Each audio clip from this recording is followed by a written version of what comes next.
I fully supported the Philippine National Police. Ayoko na merong kalokohan. And then here I am in Congress, harap-harapan naglolokohan tayo. Di ba kapag may nahuli kayo sa isang lugar, you also ask and you also question the owner of the place? Nasaan na itong storya na do? Iba-ibang story yung ginagawa ninyo eh. Yung tiwala ng tao, binibigay namin sa inyo. And then you come up with stories like this. Who are we protecting? Si Mayo pinoprotektahan ninyo? Why? Ito yung nangyayari sa story niyo today. Inisip niyo lang yung sarili niyo. Hindi niyo inisip yung buong Pilipinas na umaasa sa inyo. That we are all here against drugs and yet you're in the middle of it.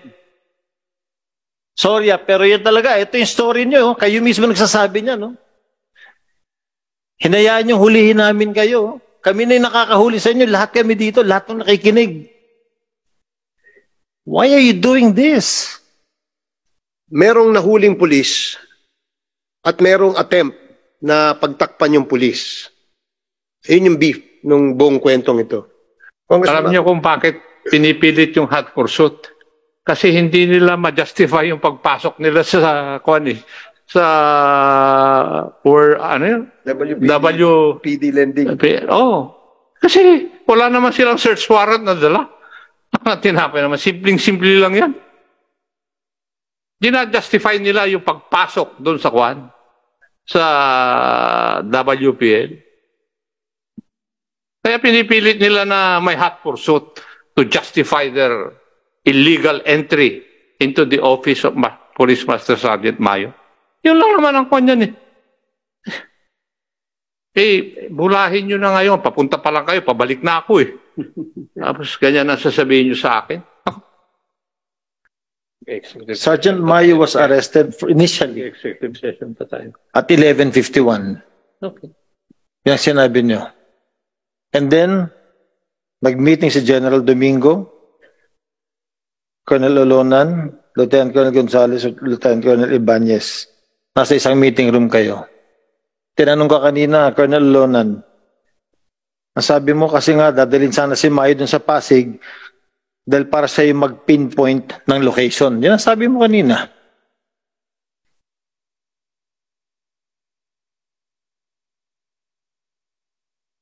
Tapos, nakita natin si Mayo was driving a parked car at 11:58.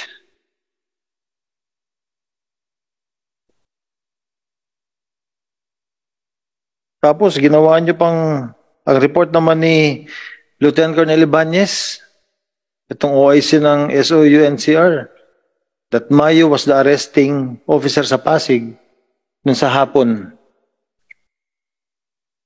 Kayo ni Ibanez at ni Gonzales, magkaaway ba kayo? Magkaaway ba kayo dati o magkaibigan na kayo ngayon? Hindi po kami magkaaway, Your Honor. Hindi negative po, Your Honor. Si Ibanez, ang tao mo si Mayo. Yes, Your Honor. Okay. Si Ibanez, si Mayo, for a while he was in Mindanao, di ba? Hiningi mo siya, pinabalik mo siya sa'yo. Yes, Your Honor. Bakit tinapon si Mayo sa Mindanao? Because may problema rin siya, may kaso rin sa he was charged for drugs, di ba? Listed, Your Honor. Yes. Binalik mo siya para magamit mo. Si Gonzales, ang tao niya, si Juden? Si Francisco? Tao mo, no? Negative, sir. Hindi ko po yan tao yan, sir. Subject po yan, sir, ni Sir Ibanez, sir. Subject ni Ibanez. Hindi mo rin to tao. Negative, sir.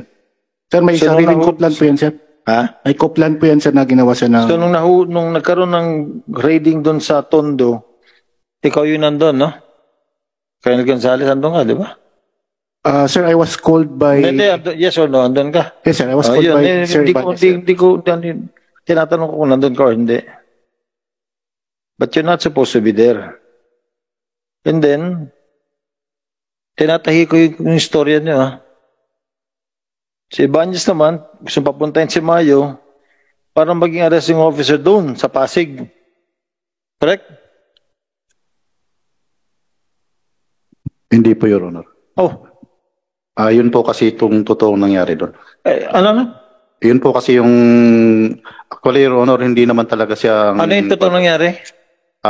Nung time ng arrest doon sa Pasig, hindi po ako nandoon. Hindi ka ikaw. Pero- Report mo yun eh. Yes, At Your ito. Honor. Hindi. Pero ako po, Wag ka masyadong mabilis mo sumagot. Binabanggil mo yung story eh. Report mo nga yung binabasa ko dito eh. Nilagay mo dito, Mayo was the arresting officer in Pasig. Ikaw ba ang OIC, SOU, NCR? yes, Your Honor. Oh. Bakit yung sinasabi yun? Kasi nag-hot pursuit eh. Una, may posas na wala, tinanggal. Tapos pinapunta mo ng Pasig. And then next to, nag-hot pursuit na kayo ulit. Ayun no, kayo Lona no? Kaya nga miniting nyo itong tatlo, si Pinion, si Isik, ito si Olonan. Dumating ito si Lieutenant Pinion alas 4. Sabi arestado si Mayo. Ito si Achuelo dumating alas 6 ng gabi. Yung meeting alas 10:30 ng gabi. Headed by Colonel Olonan. Your Honor, my order is to arrest Mayo kasi pabalik na siya galing ng Pasig. Inaresto nyo na nga na 11:51 eh. Pinakawalan nyo eh. Tapos sinabi mo, ikaw nga mismo nagsabi oh. Gusto mo i-rewind natin yung video? Sinabi mo, to bring Mayo to the Pasig operation to pinpoint the location. Ikaw nagsabi niyan.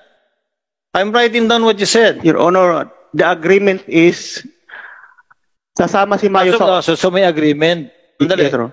Alam mo na ha? So may agreement na dadalhin si Mayo siya magpipinpoint sa location sa Pasig. So iba na. Your Honor, yun ang pag-agreean namin during the meeting. Paano mo dadalhin sa Pasig para magturo si Mayo kung inaresto nyo na? Your Honor, Inaresto nyo na nga for a bigger case eh. Gagamitin nyo pa para mag-pinpoint. Yes, Your Honor. At ang extension ninyo is mag-hot pursuit. Because hindi nyo minimension yung October 9. Bakit meron kayo October 9 na na-arrest ni Mayo? At 2:30 in the morning. May nasa website ng PNP. At ang nagsasabi dito, si Brigadier General Olaguera. This is your statement in your website, the Philippine National Police website. You are saying here, on October 9, 2022, at around 2:30 a.m., operatives of Special Operations Unit 4A, under the supervision of Brigadier General Domingo, etc., etc. Ano? Binabanggal niyo yung story. Inabot kayo ng more than almost 24 hours. Yung niluluto ninyo na storya, hindi talaga matahi eh. Kasi kayo ng mga polis, alam nyo naman, na kapag kinakabahan na kayo magsalita, kahit sino sa atin, most of the time, totoo yung sinasabi natin. Kaya nga ito lumalabas eh. Hindi nyo magawa ng tama yung storya na gusto nyo lumabas. That is the problem here.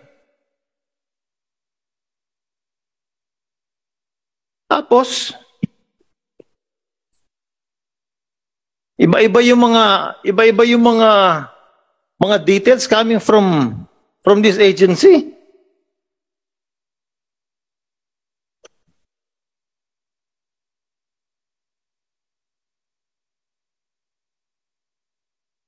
Congressman Tignan mo, Gomez. Mr. Chair, kasi, una sinabi nila, 1752 Tondo.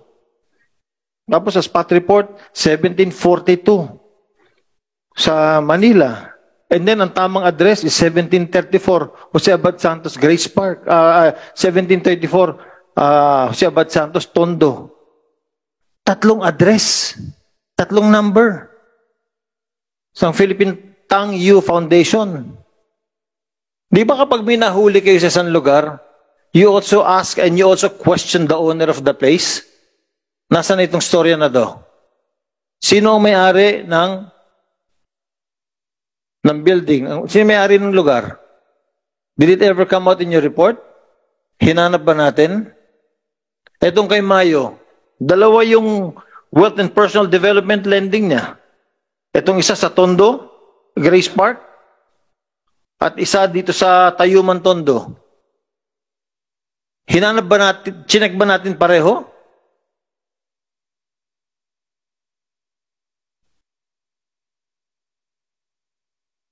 Iba-ibang story yung ginagawa ninyo eh. Yung tiwala ng tao, binibigay namin sa inyo. And then you come up with stories like this. Who are we protecting? Si Mayo pinoprotektahan ninyo? Why? Baka magsabi ng totoo. Baka mas maraming alam si Mayo, kaya pinoprotektahan natin, Mayo, ikaw na lang. Kaya madamay pa yung iba.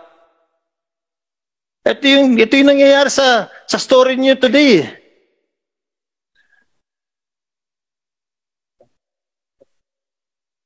Ayan, tingnan mo. Meron pa kayo.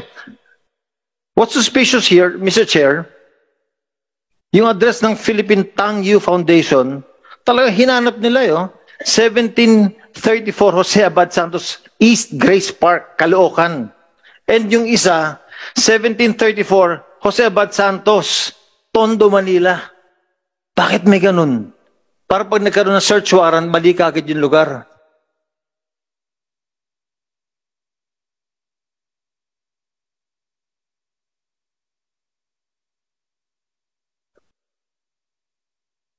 Mr. Chair, I think we'll really have to come up with a heavy recommendation against this police personnel. Masakit because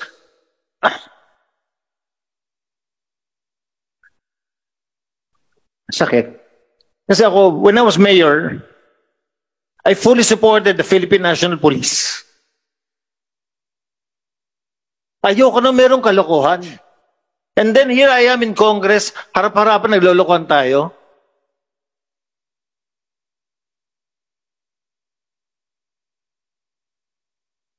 Inisip nyo lang yung sarili nyo.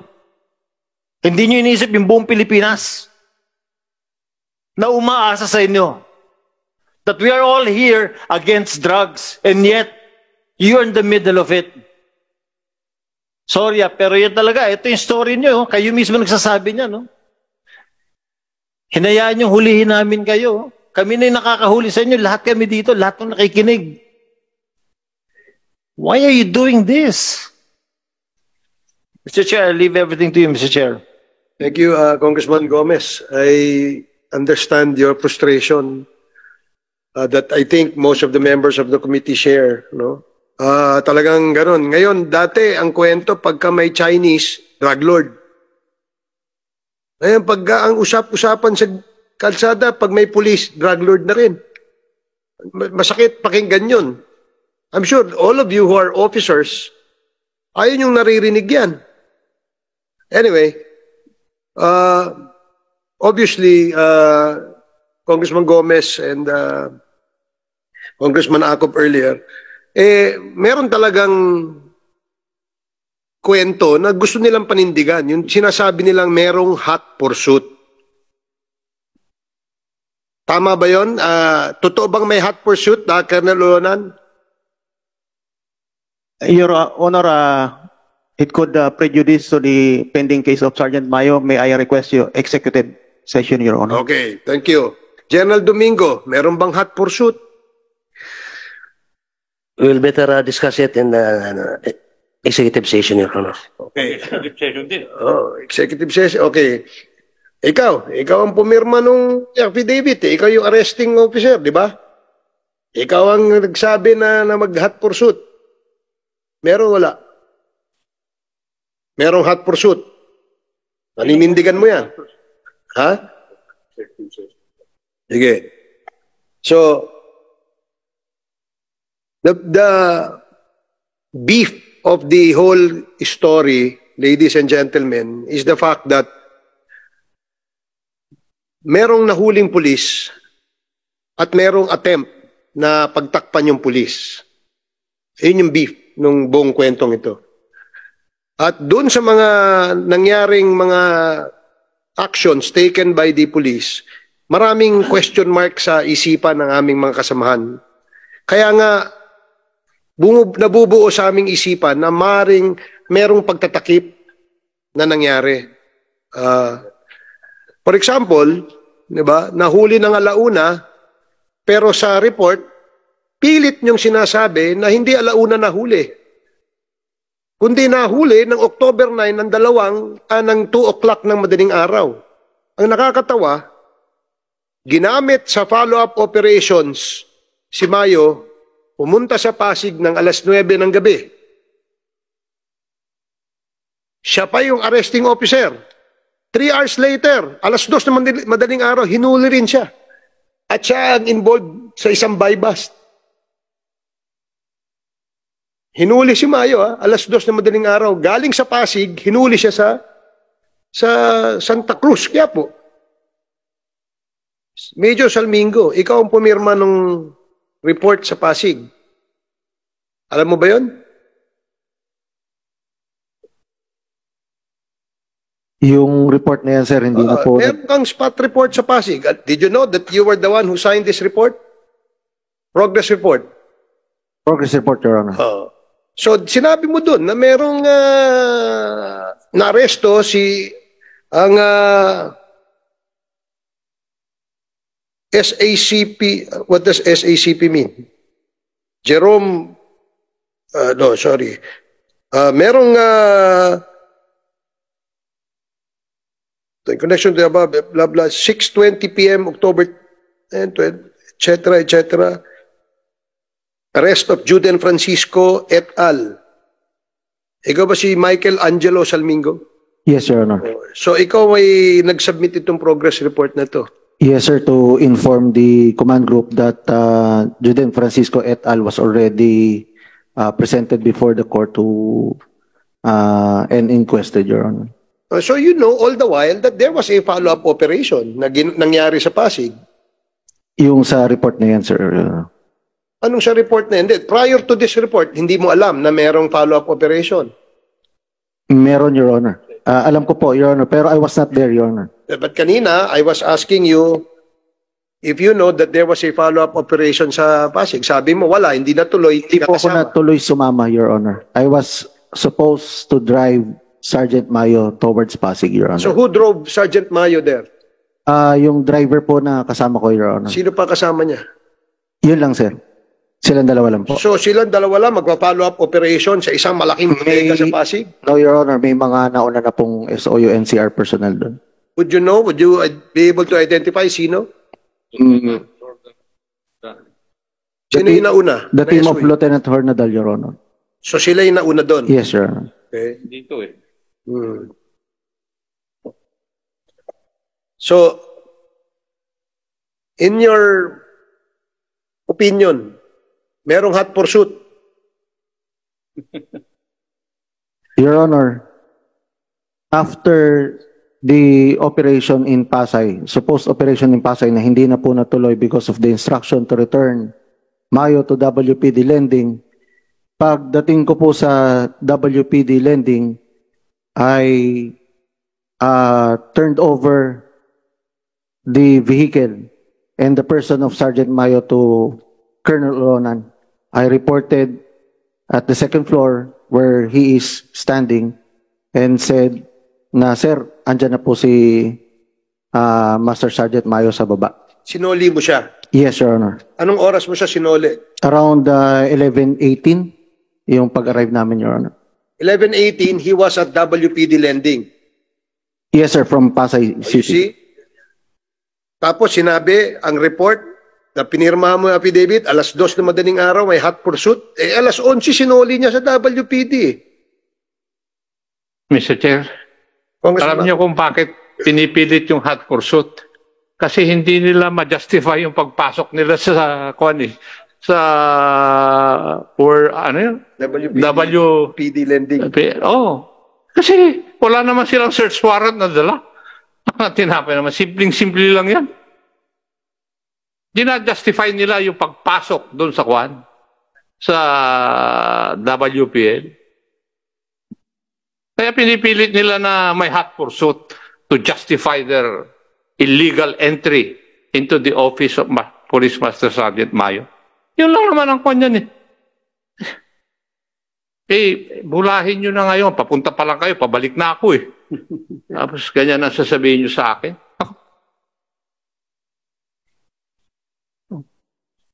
Okay? And Police Colonel Ibanez, nakita ko yung pagtuturo mo dun sa constituent ko. Kaya huwag mong gawin yun. Sorry, Your Honor. Kasi kung magsalita siya, kasama ka sa masasabit. No. To tell you frankly.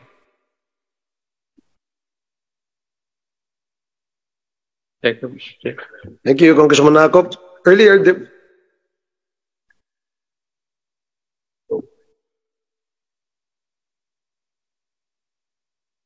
okay,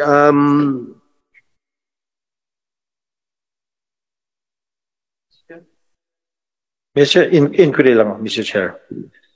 Is it normal for a companion to teach a resource person while he is being questioned?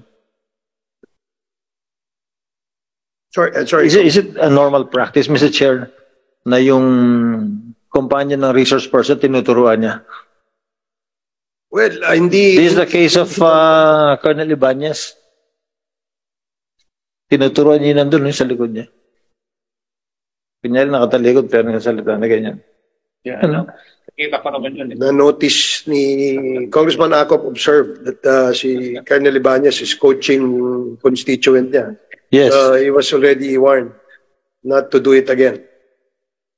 So, Congressman Gomez, Congressman Akop, and the rest of the members who are in the committee, in the online. No? Earlier, there was a request for a executive session. Since we practically covered a lot in the hearing today, so may I know kung sino ang gusto mag-executive session? Ikaw, Captain Piñon, General Domingo, kayong lahat dyan. Kasama ba kayo sa executive session o hindi? No, Your Honor. So, you will stick with the what they call this, the story. Sige. Okay, si Mr. Chair? Narinig ko na, sir. Mahaba na yung paliwanagan, sir. And I believe I can withdraw my request for an executive session, Mr. Chair, with regards to this case, Mr. Chair. Okay. Okay, thank you, DG Wilkins. Since there will be maybe another another hearing on this subject, so we will temporarily suspend this hearing to give way to an executive session as requested.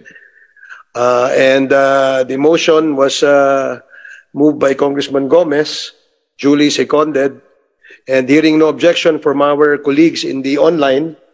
So we now suspend this hearing, and may we ask everybody who are present, you are all now excused except for those who want to be under an executive session. Maraming salamat po.